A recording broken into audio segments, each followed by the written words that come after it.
Welcome to Missions Minutes with Hal and Jane Ward at bnministry.com.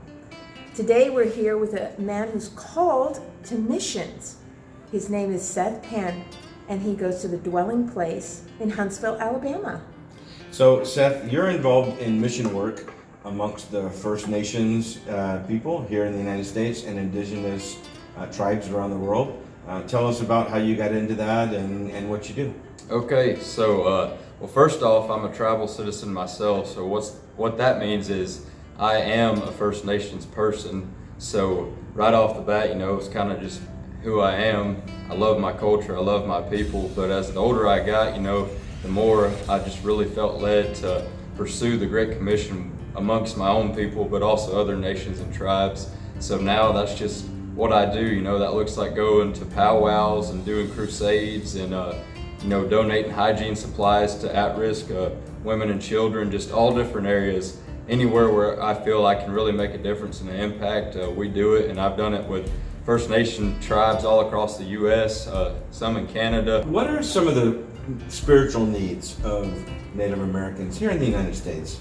Okay, so that's a great question. So, as Native Americans, we're very supernatural people. So when you come in talking, spiritual stuff, they're always open to it because it's just part of our culture. But unfortunately, due to actions of those who walked this land before us, a lot of people have a wall up towards missionaries and towards Jesus and just Christ as a whole. So we go in with a lot of walls to tear down, and the way we do that is through just loving these people, through serving them, and through building relationships. And once that's established, then they are a lot more willing to listen and receive to the gospel. When I was 17 years old, I felt led to go to the Crow Nation, a place I'd never been, with people I never had met before, but I knew in my spirit I was supposed to go. I told my parents I'm going. I did. I went out there. I said, I'll serve you however you need. One night I slept on a stage and protected the sound equipment. I moved I don't know how many chairs and tables for a crusade.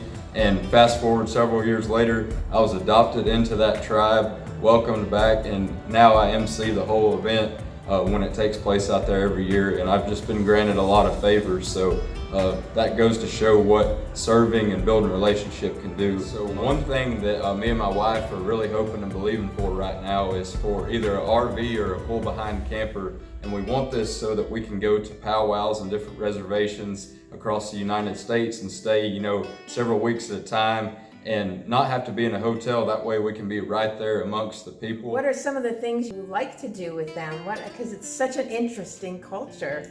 Yeah, so well, for myself, I am a powwow dancer, and then I have recently just been appointed to my tribe's cultural committee. So that means I work, keeping our culture alive. And I'm very thankful God's given me that opportunity because I love my culture, but I also want to teach people about some of the dangers of our culture as well, but honoring, the good and not just doing away with it completely.